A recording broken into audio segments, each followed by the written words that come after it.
को मारना पीटना सब छोड़ दो, हिंसा, किसी भी प्रकार की हिंसा का त्याग कर दो। इन 4 चीजों का त्याग कर दोगे, कलयुग रहेगा कहाँ? कलयुग ने कहा महाराज मेरे को एक स्थान तो और चाहिए। बोले क्या? सोचा कि सबसे प्रिय स्थान क्या है? बोले सोने में, सोना दे दो महाराज, सबको सोना ही सोना चाहिए। स्वर्ण में स्थान मांगा, बहुत अधिक प्रार्थना की, तो परीक्षित ने कहा कि सोने में स्थान तो दूंगा, परंतु पहले तुमको 2 जगह बाधित करूंगा कि वहां पर सोना भी हो तो मत आना। बोले कैसे? बोले एक तो कहीं पर ठाकुर जी के नामों का संकीर्तन हो रहा हो, कीर्तन हो रहा हो, सत्संग हो रहा हो, तो वहां कभी मत चले जाना, चाहिए कितना ही सोना पहन कर क्या हो आप। और दूसरा, हक का सोना होना चाहिए, अधिकार का सोना होना चाहिए। सोना 2 प्रकार से मिलता है, एक तो कर्म करके उतना धन कमाओ और सोना खरीद के ले आओ, रोज रोज दाम बढ़ते हैं, तो उतने कर्मठ बनो कि सोना खरीद सको, या फिर ऐसे कर्म करो कि लोग आकर के सोना पहना दें। इस प्रकार जो 2 सोने मिलते हैं ना, उनमें कलयुग का वास नहीं है। अनाधिकार जिस सोने पर है, अधिकार नहीं है, किसी से छीना हुआ, क्योंकि ये जरासंध का छीना हुआ सोना था। परीक्षित ने सिर पकड़ लिया कि मैंने ही कहा और ये सोना तो छीना हुआ था, अहंकार के वशीभूत करके लाया हुआ था। ओहो, इस सोने ने मेरी क्या गति कर दी। न कभी जुआ खेला, न कभी स्त्री प्रसंग किया, न कभी नशा किया, और न ही कभी कोई हिंसा की। केवल हिंसा का विचार आया और इस मुकुट को मैंने पहन लिया, यही मेरी इतनी बड़ी भारी भूल हो गई। अब तो मुझे किसी प्रकार इसका उचित दंड मिल जाए तो मैं उसको प्रभु की कृपा समझूं। ऐसा सोच ही रहे थे कि समीक मुनि आ गए।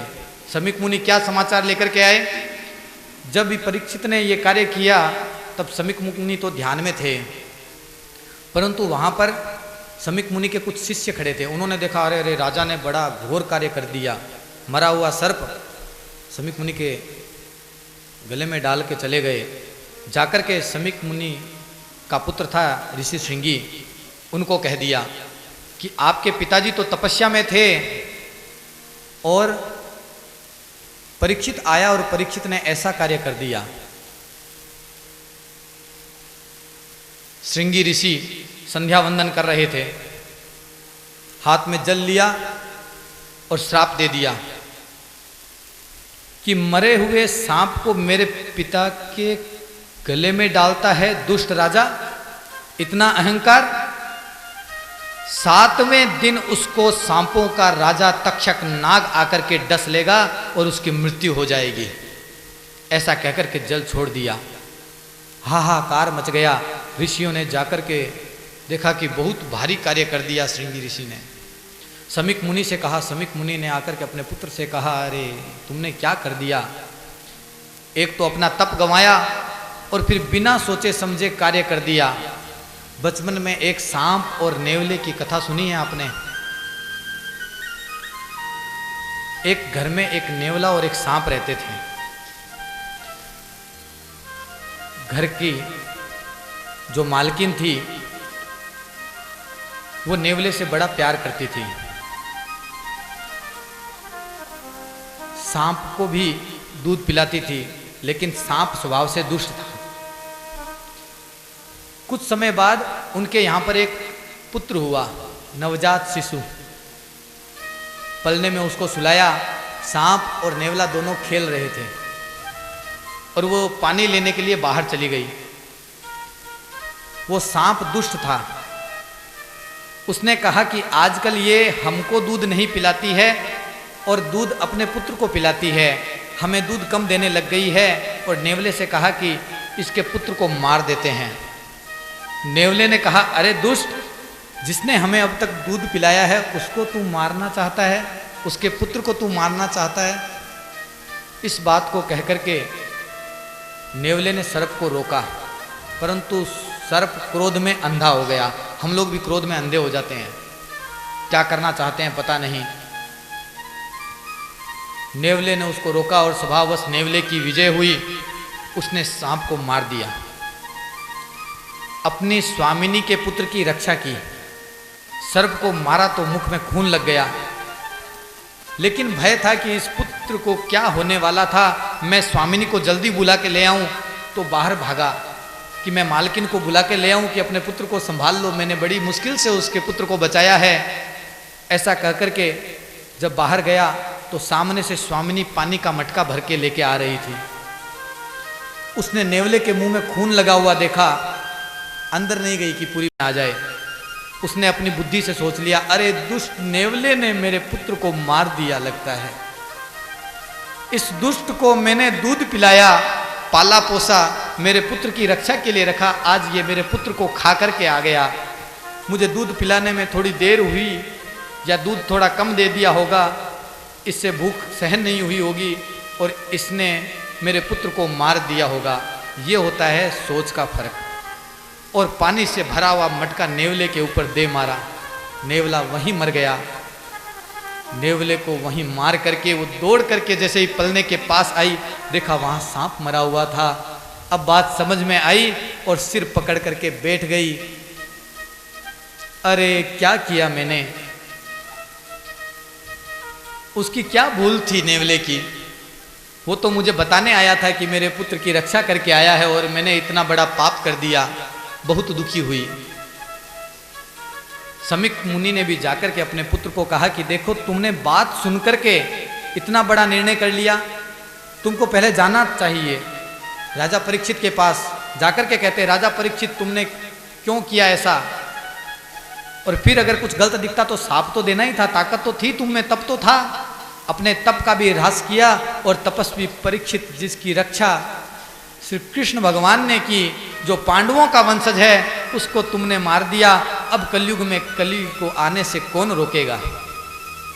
बहुत दुखी हुए, दुखी मन से आए और परीक्षित को कह दिया कि परीक्षित ऐसी घटना हो गई, मेरे पुत्र ने तुम्हें श्राप दे दिया, अब आज से 7वें दिन तुमको तक्षक सर्प डस लेगा।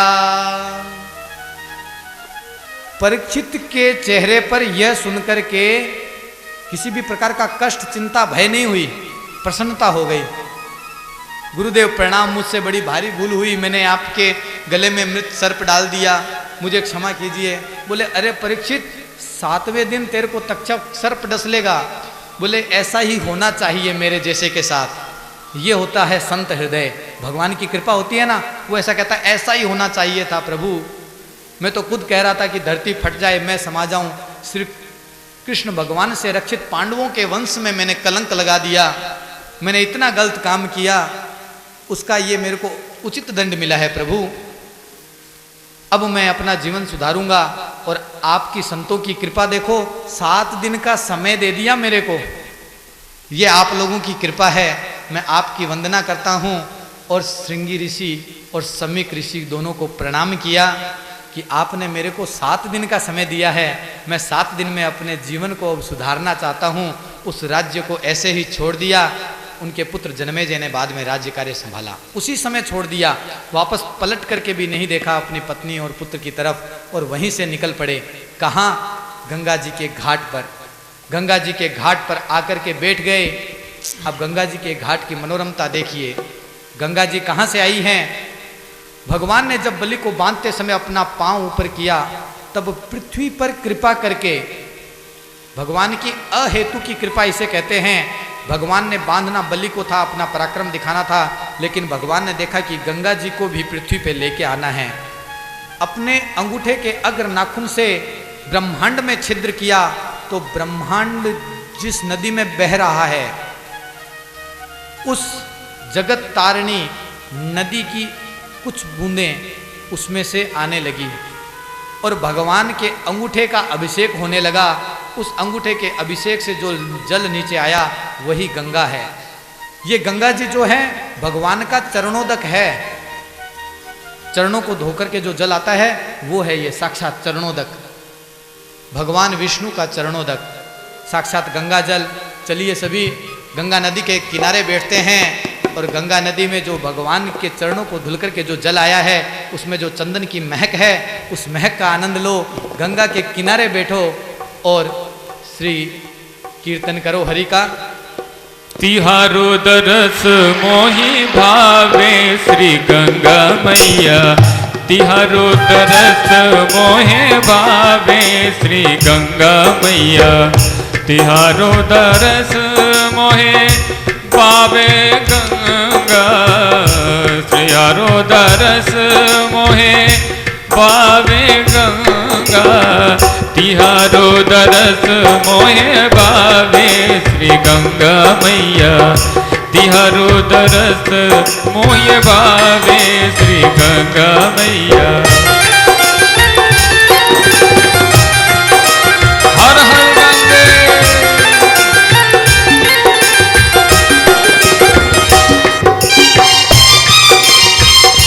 श्री राधे।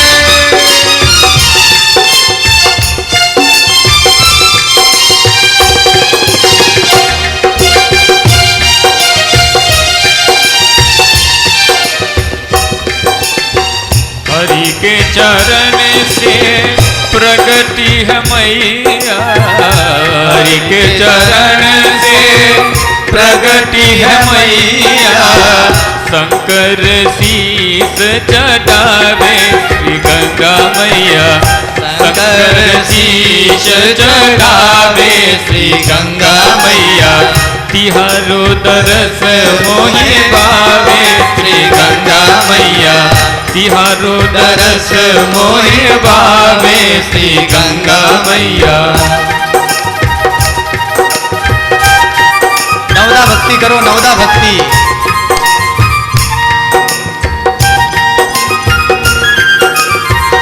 जय हो।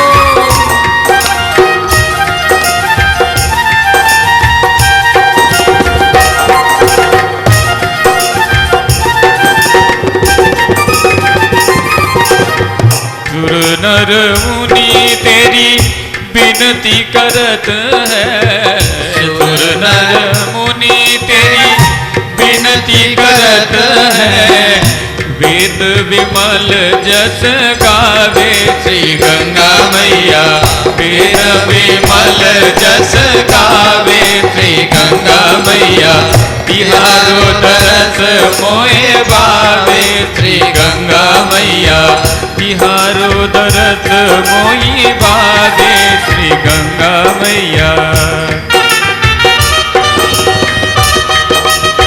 श्री राधे।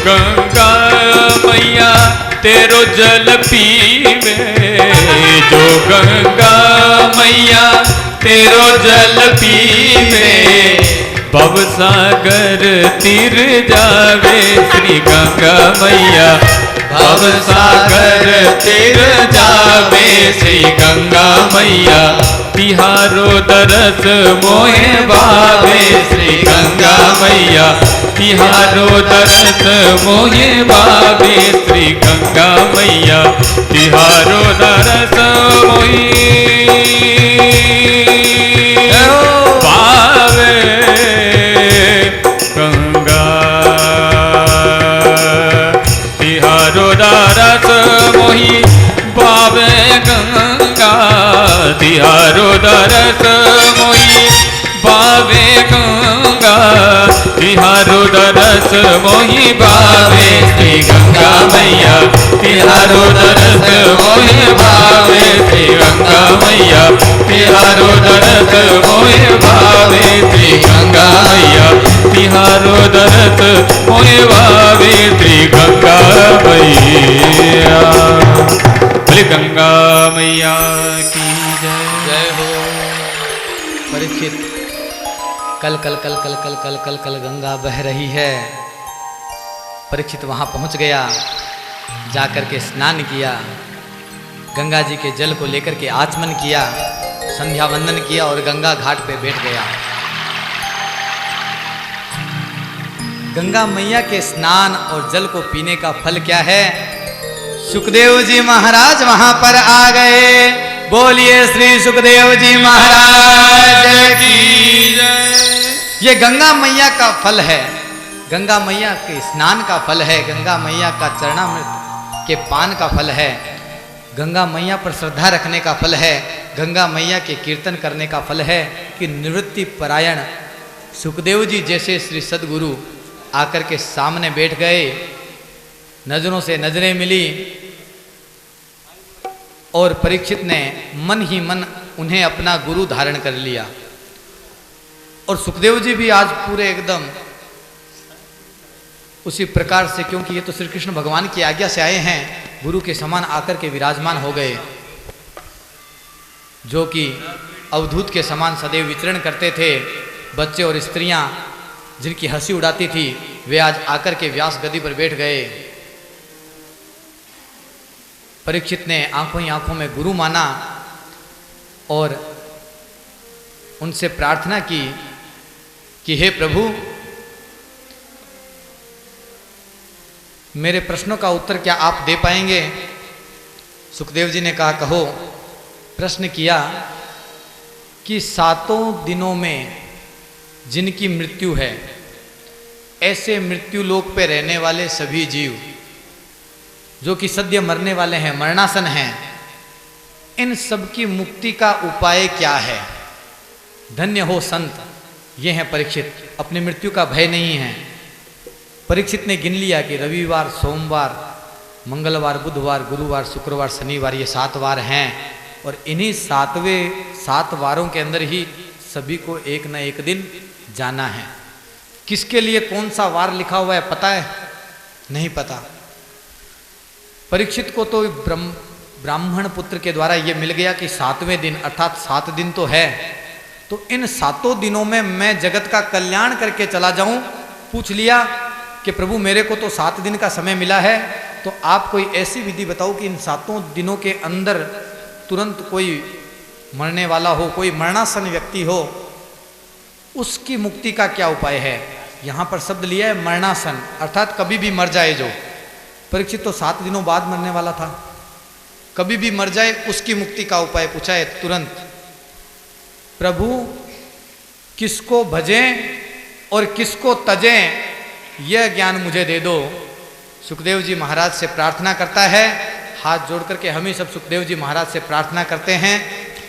बोल सुबह राम राम, बलि बलि जाऊं रे, बोल सुबह राम राम, बलि बलि जाऊं रे, बोल सुबह राम राम, बलि बलि जाऊं रे, बलि बलि जाऊं रे, बलि बलि जाऊं रे, बलि बलि जाऊं रे, बोल सुबह राम राम, बलि बलि जाऊं रे, बोल सुबह राम राम।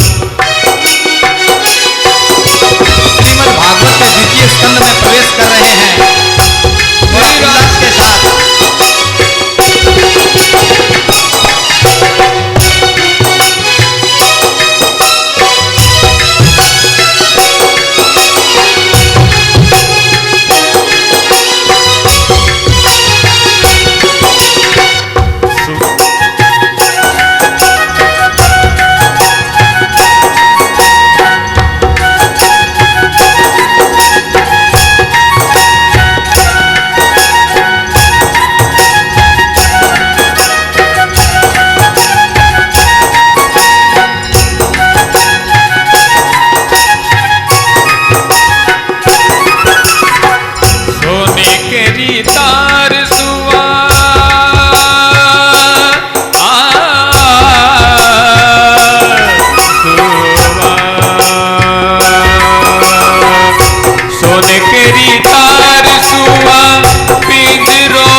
पिंजरे रे मोती डरी, जाल दिल लगाऊं रे, बोल सुबह राम राम।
गिरत मिठाई मेवा लापसी जिमाऊ रे, गिरत मिठाई मेवा लापसी जिमाऊ रे, आवड़े रो रस तने, आवड़े रो रस तने, गोल घोल पाऊ रे, बोल सुवा राम राम, बलि बलि जाऊं रे, बोल सुवा राम राम, बलि बलि जाऊं रे, बोल सुवा राम राम, बलि बलि जाऊं रे, बलि बलि जाऊं रे, बलि बलि जाऊं रे, बलि बलि जाऊं रे, बोल सुवा राम राम, बलि बलि जाऊं रे, बोल सुवा राम राम,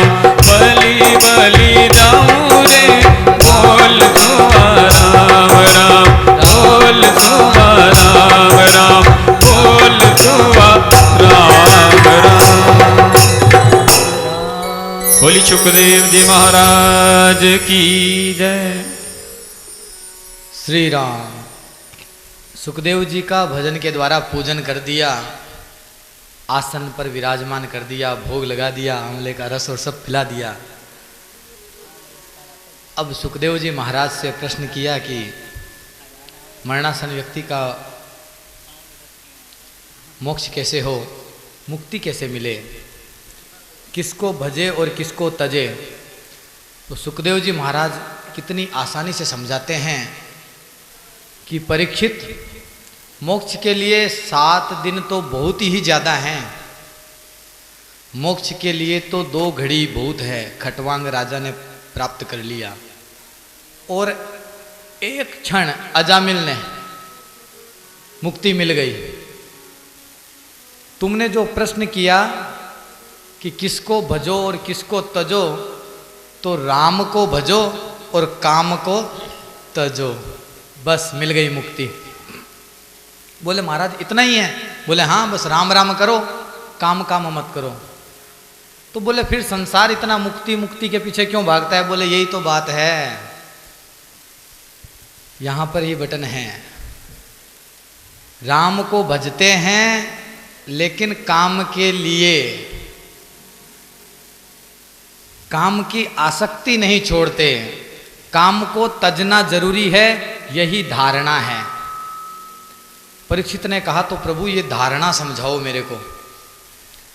बोला देखो, लोग भगवान को भजते हैं काम के लिए,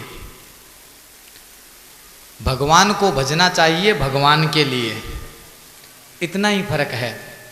आसक्ति बीच में आती है, इस आसक्ति का त्याग अगर कर देवे तो, बोले आसक्ति का त्याग तो बड़ा मुश्किल है। बोले आसक्ति ही कर दे, आसक्ति भगवान को समर्पित कर दे कि भगवान ही मुझे चाहिए। लेकिन नहीं, मनुष्य मंदिर में क्यों जाता है?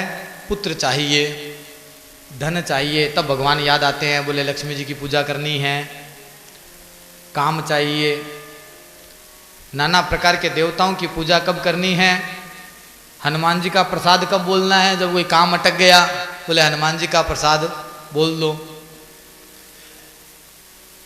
एक बार एक कोई व्यक्ति था, नारियल के पेड़ को पहली बार देखा और ऊपर फल लगा हुआ था। बोला तोड़ करके नारियल का पानी पी लेते हैं।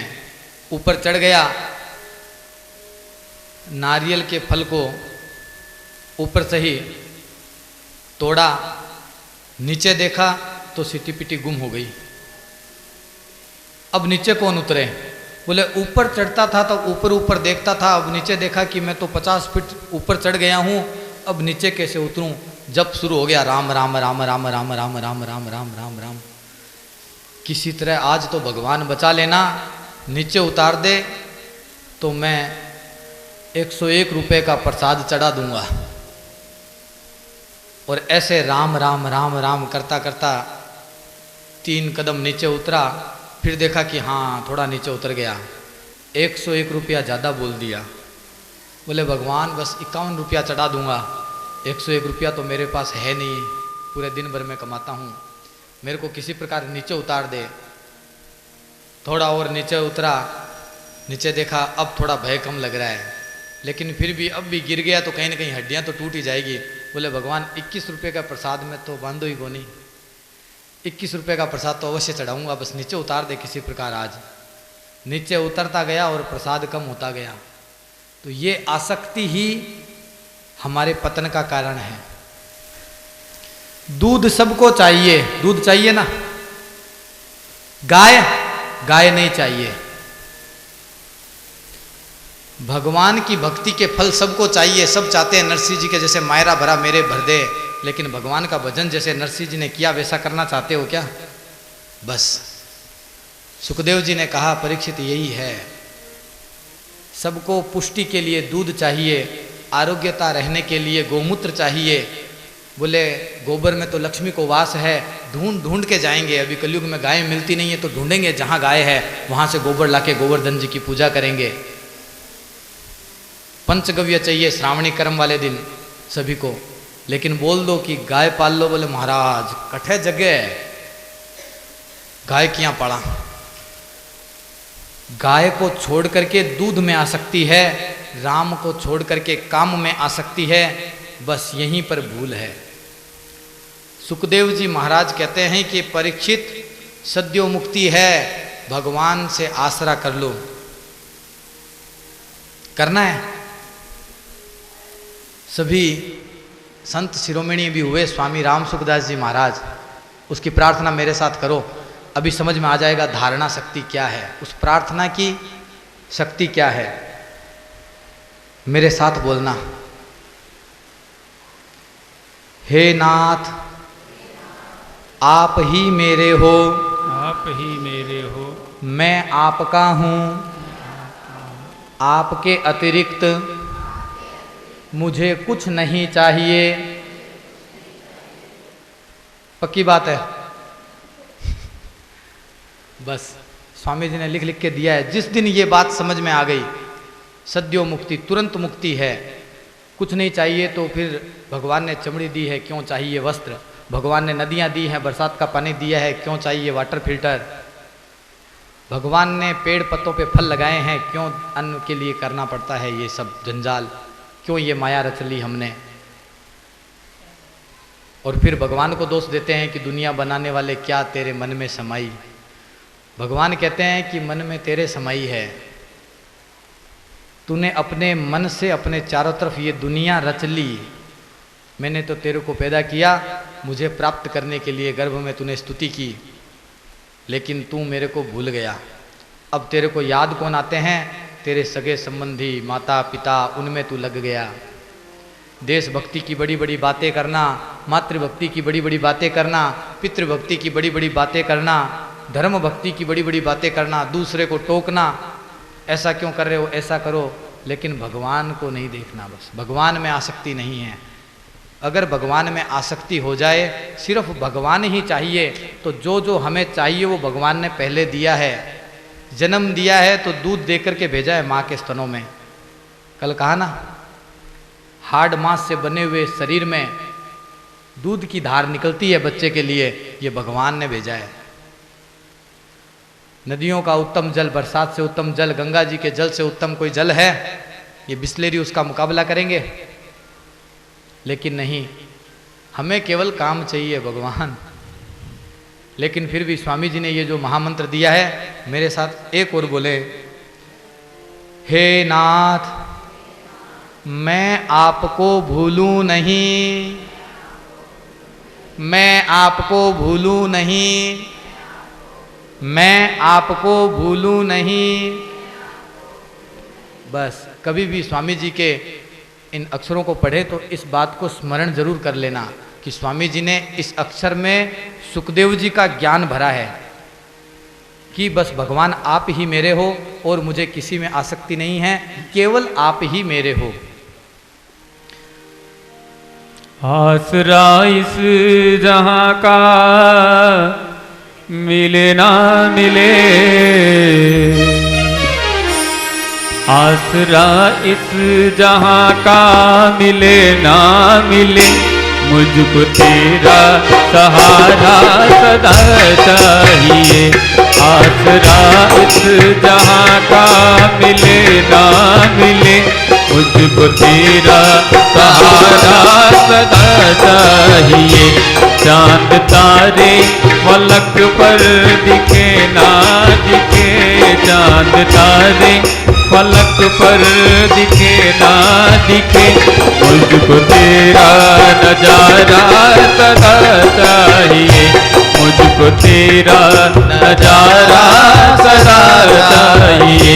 आसरा इस जहां का मिले ना मिले, मुझको तेरा सहारा सदा चाहिए।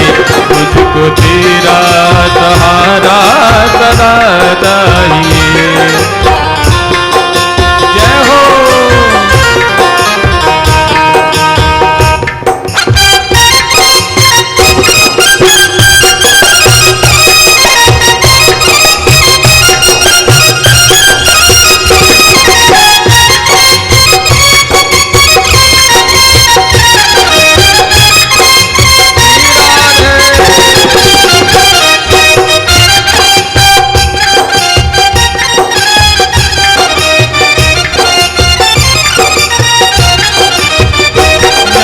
खुशियाँ हैं कम और ज्यादा है गम, जहाँ खुशियाँ हैं कम और ज्यादा है गम, जहाँ देखो वहीं है भरम ही भरम, जहाँ देखो वहाँ है भरम ही भरम। मेरी महफिल मेरी महफिल में शम्मा जले ना जले, मेरे में उजाला तेरा चाहिए। मेरी महफिल में शम्मा जले ना जले, मेरे दिल में उजाला तेरा चाहिए। आसरा इस जहां का मिले ना मिले, मुझको तेरा सहारा सदा चाहिए। मुझको तेरा सहारा सदा चाहिए।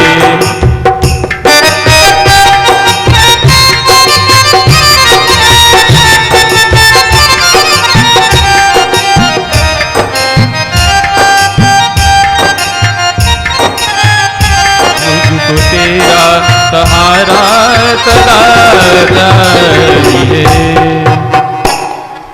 सुखदेव जी ने कहा कि ये सद्यो मुक्ति है, बस की है। बोले मेरे बस की तो है, मुझे तो पता चल गया 7 दिन में जाना है, सद्यो मुक्ति मेरी तो हो गई प्रभु। यहीं पे परीक्षित ने तो समझ लिया, लेकिन ये सांसारिक जीव है ना, इस बात को महाराज जी ने खूब समझाया, लेकिन समझते नहीं है ये। तो बोले इनके लिए फिर क्रम मुक्ति है, बोले इनको मुक्ति की चिंता करने की जरूरत ही नहीं है। बोले ऐसा भी है? बोले हाँ। परीक्षित तू इनकी चिंता मत कर, ये स्वयं मुक्त हैं। बोले कैसे? बोले देख, संसार में भगवान ने जिनको बनाया है वो भगवान में ही मिलने हैं। मिट्टी के पुतले मिट्टी में मिल जाएंगे, बनाने वाले भगवान हैं और भगवान में मिल जाएंगे, इसके लिए तुम्हें चिंता करने की जरूरत नहीं है। बोले प्रभु ऐसे कैसे? तो क्रम मुक्ति समझाई। देखो क्रम मुक्ति है वो नाना प्रकार के जो तुम लोग आचरण करते हो, भगवान यहाँ पर 10 प्रकार के अवतार लेते हैं, उनकी लीला में जाएंगे, भागवत की कथा करेंगे, वहाँ पर कुछ न कुछ सीख के आएंगे, घर पे कुछ पूजा पाठ करेंगे। उस पूजा पाठ के फलस्वरूप उनकी बुद्धि निर्मल रहेगी। जब भी गुस्सा आएगा थोड़े समय के लिए आएगा, बाद में फिर भगवान की बातें याद आ जाएंगी, महाराज जी की बातें याद आ जाएंगी। जब भी कहीं जाएंगे किसी के दरवाजे पर, बाहर महाराज जी के स्वामी राम सुखदास जी महाराज लिखा हुआ रहेगा, लिखा रहेगा हे नाथ मैं आपको भूलूं नहीं, याद आ जाएगा। और बार बार भगवान को याद करते रहेंगे, याद करेंगे, भागवत में जाएंगे, नवदा भक्तियाँ होती रहेंगी, कीर्तन करेंगे, तो भगवान कृपा से उसको बुला लेंगे। यह क्रम मुक्ति है। बोले कृपा से? बोले हाँ। पहले वो बेचारा गरीब रहेगा, निर्धन अपने पापों से, फिर सत्यनारायण आदि व्रत करने लगेगा, धनवान बन जाएगा, फिर और अधिक व्रत आदि करेगा, धन आदि का दान आदि देगा, तो फिर कोई अच्छे कुल में जन्म हो जाएगा, वहाँ पर भागवत चर्चा सुनेगा, कीर्तन करने लगेगा तो किसी संत के घर में पैदा हो जाएगा, संत के घर में पैदा होगा तो नाना प्रकार के और धर्मानुष्ठान करने लगेगा तो किसी न किसी इंद्र आदि पद को प्राप्त हो जाएगा, इंद्र आदि पद को प्राप्त हो जाएगा। वहाँ पर भी अगर धर्मात्मा रहा तो फिर ब्रह्मा आदि पद को प्राप्त कर लेगा, ब्रह्मा आदि पद को प्राप्त करके जब सृष्टि विलय होगी तो मेरे में समा जाएगा, और मेरे में समाएगा उसके बाद में जब दोबारा कभी सृष्टि होगी तो मेरे अंदर से इतना निकल जाएगा।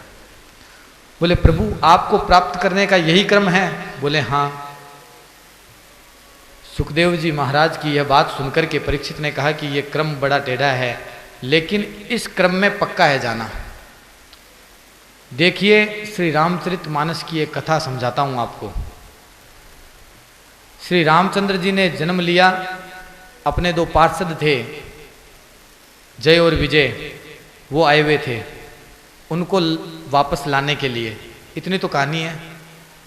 कौन थे जय और विजय? रावण और कुंभकर्ण, सब जानते हैं ना। इनको लाने के लिए प्रभु खुद गए और लेकर के आ गए। विभीषण कैसे गया? सद्यो मुक्ति, जाकर के चरण पकड़ लिए, पूरे परिवार को त्याग करके चला गया, ये सद्यो मुक्ति है। और रावण ने पहले अपने पूरे परिवार को भेजा कि जाओ मुक्ति करो, और फिर अंत में मिला किसमें? श्री राम में। तो प्रभु को छोड़ करके और कोई ठोर है ही नहीं। मुक्ति की चिंता छोड़ दो, जब समय मिले हरि भजो, जब समय मिले कीर्तन कर लो, जब समय मिल जाए भागवत की कथा कराने का, भागवत की कथा करा लो। उस परोपकार के, उस पुण्यों के अर्जन से तुमको मुक्ति मिल जाएगी। बस हो सके तो जितनी जितनी विरक्ति आ जाए उतनी विरक्ति को ध्यान में रख लो। धन आदि की ज़्यादा लालसा मत रखो, लोभ आदि की लालसा मत करो, सुख के प्रकार से जीवन व्यतीत करो। बोले प्रभु, परीक्षित पूछता है ये तो बड़ा मुश्किल है सुख से जीना। बोले ये भी आसान है। देखो 33 प्रकार के देवता हैं, कौन कौन से मैं आज तुमको बता देता हूँ। इस संसार में प्राणी का कुछ भी नहीं है, कुछ है अपना? कुछ भी आपका नहीं है। एक मैसेज आता है कि स्त्री कहती है कि मेरा ये श्रृंगार मेरे पति का, मेरी बिंदी मेरे पति की, मेरी मांग का सिंदूर मेरे पति का, मेरे ताटंक मेरे पति के, मेरा मंगलसूत्र मेरे पति का, मेरा वजूद कहाँ है? अरे तेरा क्या, इस संसार में किसी का वजूद नहीं है। इस पूरे संसार में अगर किसी का वजूद है तो वो सबके पति का। सबके पति कौन है? भगवान श्री कृष्ण। और हम सब उनके कुछ न कुछ अलंकारों को लेकर के बैठे हुए हैं। तो भगवान के 33 प्रकार के अलंकार हैं। पहले 5 महाभूत। 5 महाभूत कौन से हैं? आकाश, वायु, तेज, जल और पृथ्वी। ये 5 महाभूत। इन 5 महाभूतों के 5 गुण हैं। आकाश का गुण है शब्द, दिखाई नहीं देता लेकिन सुनाई देता है। मैं कुछ शब्द बोल रहा हूं, आपके कानों में जा रहे हैं, आपको दिख रहे हैं? नहीं दिख रहे, सुनाई दे रहा है। बस यही, सुनाई देते हैं, दिखते नहीं हैं। ये भी भगवान है। आभास होता है भगवान का, हो रहा है ना सबको, राम कान में आ रहा है, बस यही राम है। दूसरा स्वरूप है वायु। वायु में भी स्पर्श का गुण है। स्पर्श होगा, अगर कोई बाबा जी के पास झाड़ा दिलाने जाते हैं, वो बोलते हैं राम, फूंक मारते हैं तो स्पर्श होता है, आशीर्वाद मिल गया भगवान का। स्पर्श है, दिखाई वो भी नहीं देगा। इस प्रकार भगवान दिखाई नहीं देते क्योंकि इनके 2 महाभूत रूप हैं, आकाश और वायु। दिखाई कहां से देते हैं? तीसरे भूत से, जल, तेज। तीसरा है आकाश से वायु, वायु से तेज की उत्पत्ति हुई। तेज अर्थात अग्नि। अग्नि दिखाई देती है, दिखाई देती है ना। अग्नि से भगवान का स्वरूप दिखाई देना शुरू होता है। इसीलिए सबसे पहले दिखाई देने वाले भगवान हैं यज्ञ नारायण भगवान की जय। सभी ने देखा है ना यज्ञ नारायण भगवान को। और अगर उनको भगवान नहीं मानो तो हाथ लगा के देख लेना, भगवान का तेज कितना है पता चल जाएगा। वो भगवान है दिखाई देने वाले। चौथा स्वरूप है जल। अगर वो भगवान तुमको नहीं मिले तो जी सकोगे क्या? तो भगवान मिलते हैं ना, थोड़ी थोड़ी देर में भगवान की प्यास लगती है ना, तो भगवान तो बराबर आ रहे हैं तुम लोगों के पास। उसका स्वरूप है रस। गुण, और पांचवा स्वरूप है पृथ्वी, जिसने तुमको धारण कर रखा है। इस पृथ्वी को छोड़ करके कभी देखो चढ़ जाओ किसी पहाड़ पर और बोलो पृथ्वी का त्याग करती हूं मैं, क्या होगा? प्राण पखेरु उड़ते देर नहीं लगेगी। पृथ्वी की कितनी आवश्यकता है, थोड़ी सी कहीं ऊपर नीचे होती है तो चलने में कितनी तकलीफ होती है। तो सहारा कौन देता है? इससे बड़ा सहारा कोई दे सकता है? तो ये भगवान के 5 स्वरूप मैंने आपको दिखा दिए, है या नहीं है? आपके आसपास है ना।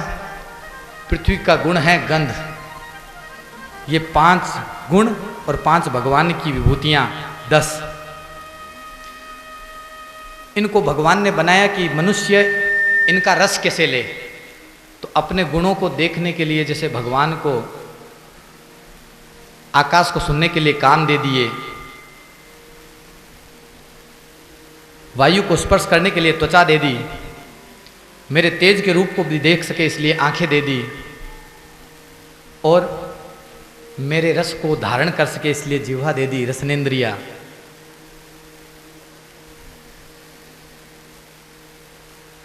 और नाक दे दी सूंघने के लिए, पृथ्वी के लिए। 5 ज्ञानेन्द्रियां। कितने हो गए? 15। अब ये मेरे पास आए, मेरे लिए कार्य करे, इसके लिए हाथ दे दिए, पांव दे दिए, कंठ दे दिए, वाक्कोश मेरा कीर्तन करे, पुकार ले, और जननेन्द्रिय और मल आदि निकालने के लिए मल द्वार। ये 5 कर्मेंद्रियां। भगवान का स्वरूप हो गया 20 हो गए। 5 कर्मेंद्रियां, 5 ज्ञानेन्द्रियां, 5 महाभूत और 5 उनके गुण। अब एक मन दे दिया।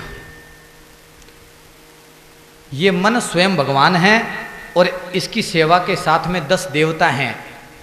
ये देवता अगर रुष्ट हो जाए तो ये इंद्रियां काम करनी बंद कर देती हैं। यदि आंख के देवता की आप सेवा नहीं करोगे तो आंख तो होगी लेकिन दिखाई नहीं देगा। कान के देवता की सेवा करोगे तो कान तो होगा लेकिन सुनाई नहीं देगा। नाक के देवता की सेवा करोगे तो नाक तो होगा लेकिन सूंघ नहीं पाओगे। ऐसे ही हाथ के देवता की सेवा नहीं करोगे तो ये हाथ तो होंगे लेकिन कुछ ले दे नहीं पाओगे। पांव के देवताओं की सेवा अगर नहीं करोगे, सत्संग में नहीं आओगे तो पांव तो होंगे लेकिन चल नहीं पाओगे। तो ये 10 देवता और ये एक उनका राजा मन, ये 11 साथ में दे दिए। कितने हो गए गिनो? 31 हो गए। और फिर बुद्धि दी। जीव ने कहा कि मेरा क्या तो ले तेरी बुद्धि, ये बुद्धि अपनी है, इससे तू इनको देखना, मेरे इस स्वरूप को देखना। 32वीं और 33वां डाल दिया प्राण। ये 33 कोटि प्रकार के देवता हम ही हैं। निर्माण किसका हो गया? मनुष्य का। मनुष्य के अंदर है ना ये 33। बस सब क्या है? भगवान के अंश। तो भगवान की मिट्टी से बने हुए हम भगवान के स्वरूप हैं। बस बुद्धि से उसको देख नहीं पाते हैं और इसी बुद्धि के विकार के कारण हम इधर उधर झांक रहे हैं। परीक्षित ने सुखदेव जी को प्रणाम किया कि प्रभु इतनी आसानी से आपने